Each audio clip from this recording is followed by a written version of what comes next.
Resumes, using an all-in approach to get a mining production job.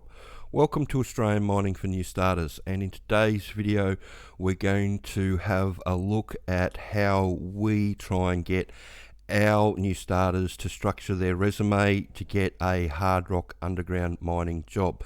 So if we come over to the sponsor's website on resumes before and after, we can have a look at the resumes of Joe Boggs before and after. I've already done some videos on it that you can go through and have a look through, but the way we structure our resumes with underground training, and especially if you do the work ready package where we redo your resume for you, we don't take a scattergun approach. We take a very targeted way of looking at how to do your resume. So the way we do it is, if we have a look at the before, so this is the way a lot of resume writers put a mining resume together, and it's what I call a scattergun approach. This one especially is structured for coal in Queensland because it's got all the tickets on it, but as you can see, they're having a bit of a go at everything. And it's not really, you're basically putting out there that I want to get into mining, but I don't really care what, where, or why, or how. And if you're looking for an offsider or a utility worker, then these resumes, you can deal with that. But if you're actually looking for a production mining job, a lot of the foremen and project managers that do the hiring for these jobs look at these resumes and they look at it and go, this person doesn't know what they want to do. This person just wants to get into mining. They've probably got rose-colored glasses on because they are looking for everything and they're trying to apply for everything. Whereas with what we get you to do with our resumes, with the training, it's clear. You've got an objective at the top. Your objective is to get a start as a nipper, underground truck driver, or a member of service crew, or an offsider. It's clear. Then a little bit about yourself, the training's there, and then your experience, interests, and a couple of references. It's easy for the foreman to read. They can go through. It tells a short story. It's not complicated, but it's all in on getting a hard rock underground production mining job. You're not having a quit each way. And that's what a lot of these employers want. They want people that are going to be all in for their jobs.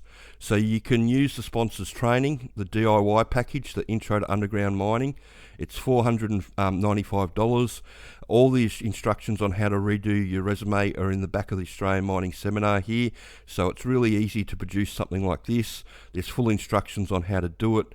It only takes about an hour and a half to make one of these for yourself. You can use your current resume and just copy and paste it all in the appropriate places. But yeah, when you're doing a resume for these mining jobs, you're better off making a targeted resume that's going to go after the specific job that you're after. When you put one of these scattergun resumes in that's having a go at everything, some of the jobs, some of the employers might go, yep, that's good enough. But the majority of the people that are employing for the production mining jobs, especially in the underground space, because that's a space that I know very well, they look at resumes like this as, this person is unsure of what they want to do. They don't know about my workplace because they're trying to sell me on tickets that I can't use, and it's just off-putting. Whereas you read this, the person knows what they want to do, they've studied for it, they've prepared themselves for it, they know what they're getting themselves into. It's easy to give this person an interview. And because it only takes 5 minutes to work out whether you've actually studied or not, and if you've studied, it's really easy to get a job. And there's jobs all over the country. This is a map of all the mines that are producing gold and all the metals for batteries around the country.